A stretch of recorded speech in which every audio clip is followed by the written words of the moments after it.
નમસ્કાર મિત્રો, સ્વાગત છે તમારું આજના એક નવા વિડીયો. ફિક્સ પગાર ધરાવતા જે કર્મચારીઓ છે એમના માટે સારા સમાચાર આવી રહ્યા છે.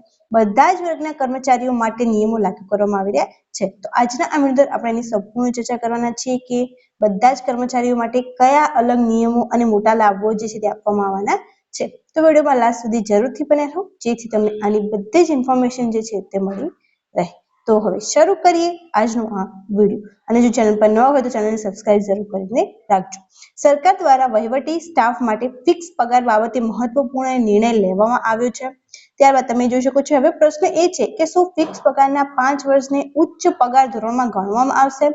શું નિવૃત્તિના લાભોમાં તેનો સમાવેશ થશે અથવા શું પેન્શન યોજનામાં કોઈ ફેરફાર થશે? આ મુખ્ય 3 ક્વેશ્ચન છે. હવે લાભ શું આપવામાં આવી રહ્યો છે તો એની પણ વાત કરીએ મિત્રો. શિક્ષણ વિભાગના તાજેતરના પરિપત્ર મુજબ ફિક્સ પગારના 5 વર્ષને ઉચ્ચ પગાર ધોરણ અને નિવૃત્તિના લાભોની ગણતરીમાં સામેલ કરવામાં આવશે.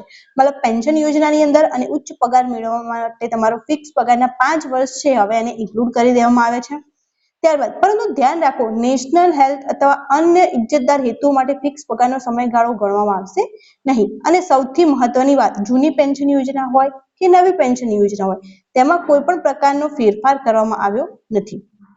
ફિક્સ પગારની નાણાકીય યોજનાઓ અને જોગવાઈઓ જે છે તે યથાવત રહેવાની છે. મતલબ 5 વર્ષ સુધી ફિક્સ પગાર આપવામાં આવશે, પરંતુ આ યોજના જે છે 5 વર્ષ તમારા ઉચ્ચ પગાર મેળવવા માટે અને પેન્શન યોજનાની અંદર જે આની ગણતરી કરવામાં આવશે. તમે અહીંયા ઓફિશિયલ માહિતી જોઈ શકો છો કે બિન સરકારી અને અનુદાનિત કોલેજોના વહીવટી સ્ટાફ માટે મહત્વપૂર્ણ સરકારનો નિર્ણય છે.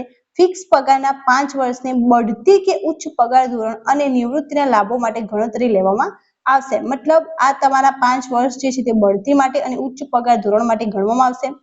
જો કે શિક્ષણ વિભાગના આ પરિપત્રમાં સ્પષ્ટતા સાથે કોઈ પણ પ્રકારના ઇજાફા કે નોશનલ હેતુ માટે ફિક્સ પગારનો સમયગાળો ગણતરીમાં લેવામાં આવશે નહીં.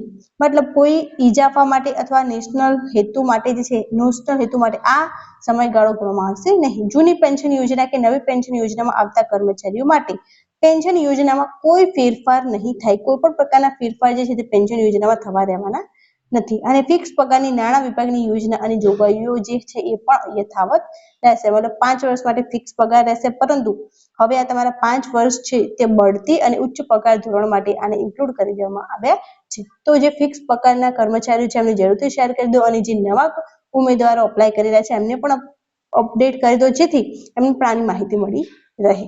Thank you so much for watching.